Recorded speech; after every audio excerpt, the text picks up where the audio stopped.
record number of co-sponsors, 30, and it increases every time I ask. And so this is so impressive.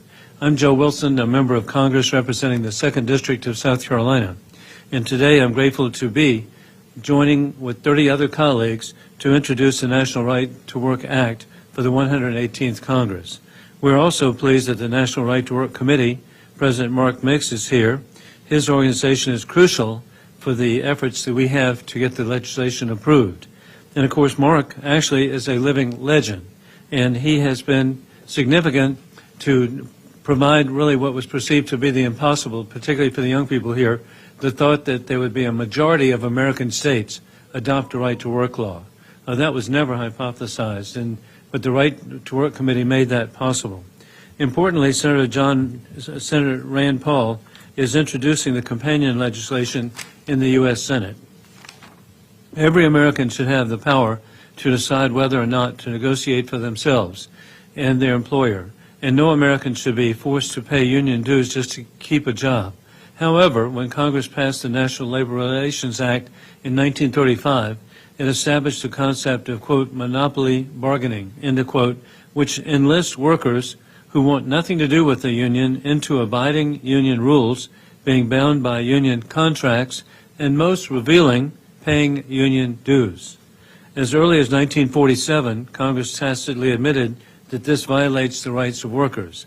While making automatic enrollment the default, they allowed states to opt out if they passed a right-to-work law. 27 states, including my home state of South Carolina, have done so, and now we have the ability to mitigate the negative effects that have been previously created by the federal labor law that had on their citizens and economy. However, the fact remains that Congress created this problem by making automatic enrollment the default position for all states. Now it's the responsibility of Congress to correct it. The National Right to Work Act does just that by simply listening to a majority of American workers and erasing the automatic dues clauses in federal statute. It does so without adding a single letter to the federal law. The American people support the National Right to Work Act. Polls indicate that nationwide opposition to compulsory unionism and enrollment is around 80%. More importantly, Americans are voting with their feet and with their wallets, and right-to-work states have consistently gained in population, economic growth, and job creation. Right-to-work states like South Carolina have seen firsthand the job creation and robust economy that develops when we expand and protect freedom in all forms. It was crucial for South Carolina in the journey to become the leading manufacturer and exporter of tires, with Michelin of France, Bridgestone of Japan, Continental of Germany, and GT of Singapore, while also being America's largest exporter of cars, with BMW and Volvo. This is common sense policy, supported by 8 out of 10 Americans, which protect American workers, American families, and create jobs. Just this past year, under the leadership of Governor Henry McMaster and Commerce Secretary Harry Lightsey, South Carolina, because of the Right to Work law, has attracted $10.2 billion worth of new investments. This follows the tradition of the late Governor Jim Edwards that recruited Michelin, the late Governor Carroll Campbell that recruited BMW, somebody many people have heard of, former Governor Ambassador Nikki Haley was successful with Boeing. And so we're so grateful, 10,000 jobs in Charleston. We want every country to have several 787s. I urge all my colleagues in the House of Representatives to support this vital piece of legislation that gives rights back to the American workers. Again, I want to thank my fellow members and the President of the National Right to Work Committee, Mark Mix, for their ongoing support of this important legislation, and I'm now happy to introduce President Mark Mix. Congressman, thank you for the opportunity to be here, and thank you for attending today and talking about right to work. This is common sense legislation, and it's no surprise that Joe Wilson, who served South Carolina, served a senator, served a congressman, served in the National Guard and the National Guard Reserve, and serves now the people of his district as a member of Congress for a long time. And Congressman Joe Wilson stood up for freedom and liberty throughout his entire career. His 4 sons have dedicated their lives to serving this country in the military, and he's serving his constituents here in the United States. the United States workers by introducing a bill, as he said, doesn't add a single word to federal law. In a town where 2,000 or 4,000 page legislation is hard to figure out, hard to read, and certainly hard to vote for when you only have it 24 hours in advance, a one-page bill that doesn't do anything except remove the bias in federal law in favor of forced unionism. This law comes from the 1930s. As Congressman mentioned, the power of union officials expanded so dramatically from 1935, well, actually 1937 when the Supreme Court upheld the Wagner Act, to 1947 that Congress had to do something about it. And instead of repealing the entirety of this federal invasion of states' rights as it relates to labor policy, they decided just to amend it and give states the affirmative right to opt out of the forced unionism that is entrenched in federal law. You know, if you go to the 23 states that don't have right-to-work laws, it's not state statutes that basically compel workers to pay dues or fees in order to work. It's federal law that was created right here in Washington, D.C., and that's why we have to come back here to get rid of that bias in favor of compulsory unionism in the National Labor Relations Act. We'd also like to add protections for railway employees that have been covered by forced fees since 1951. Unions had to wait a couple of years before they could get the power to organize the workers in 1926 until they had consolidated their power enough to come back to Congress and say, we ought to force all these railway employees to pay union dues in order to work. So the bill fixes the National Labor Relations Act in favor of voluntary unionism, and it repeals the provision in the Railway Labor Act that forces railway employees to pay dues or fees in order to keep their jobs.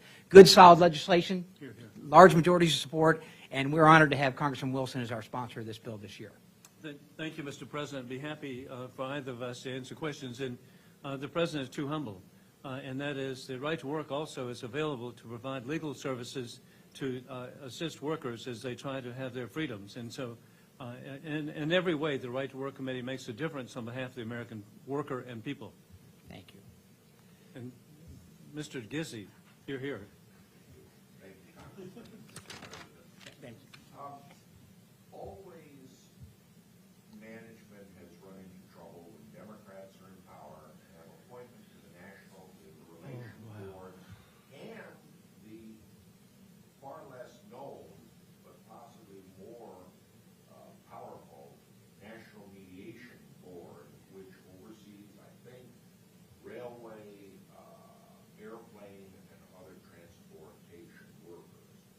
Does your legislation affect them in any way and limit or even neuter their efforts to encourage union dues and union membership? Yeah, John. Congressman Wilson's bill does address the Railway Labor Act and addresses the forced unionism provisions that were added in 1951. The Railway Labor Act has been amended twice after its passage in 1926, and the Second Amendment in 1951 was to force workers in the railway and airline industry to pay union dues in order to keep their jobs. Unfortunately, if you're living in the state of South Carolina and you work for an airline, you can still be forced to pay dues or fees in order to keep your jobs because the Railway Labor Act doesn't allow for enforcement of a state right-to-work law. So that's why we are going into the Railway Labor Act to get that part of it. So yeah, we will amend, the bill will amend the Railway Labor Act to free those workers from being forced to pay dues or fees as a condition of getting or keeping a job. And indeed, John, we've seen the abuse of the NLRB, the General Counsel. And in South Carolina, we have the classic case with the help of the Right to Work Committee to fight back. The General Counsel came in and announced as Boeing was placing its manufacturing facilities in Charleston, and there was 1,000 people working at the facility. It was a 100,000 square foot building, and the NLRB came in and said, you can't build planes here.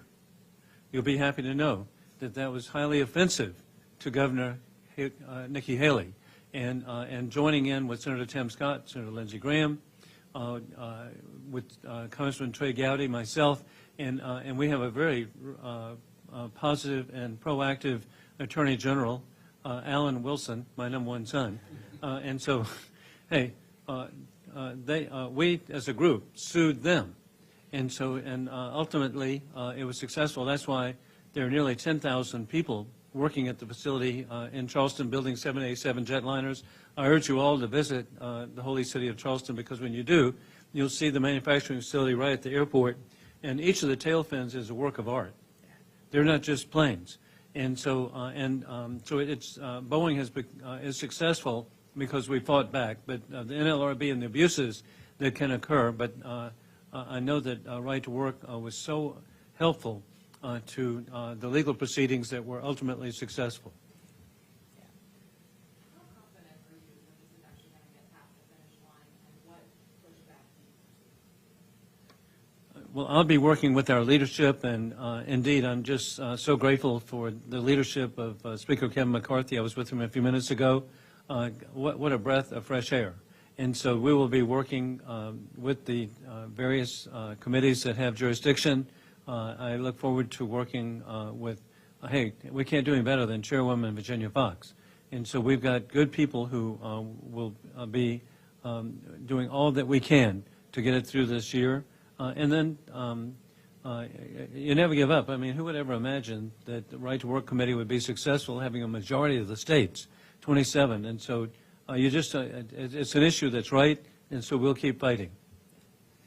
Exactly. That's a great answer. We're going to continue to push for it. Just like many projects and programs in Washington, D.C., every journey begins with a step. And the journey to provide freedom to America's workers start with the introduction of this bill, and we'll move forward from here. We may be seeing you again 2 years from now in the 119th Congress, but we'll see you just the same. Well, and we need to make sure John Gizzi's here. I think you had a second question. Did any other questions? Yeah, one thing. What is the history of this? Are you the first member of Congress to introduce legislation like this, or has it been attempted in the past? Well, we actually have a historian here by the name of President Mark Mix.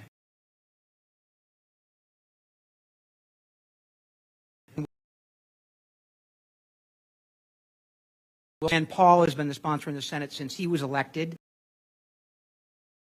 That have sponsored. Steve King was a sponsor of the bill. I'm not sure if Dick Armey ended up sponsoring this bill. He helped us with some other stuff that we were doing.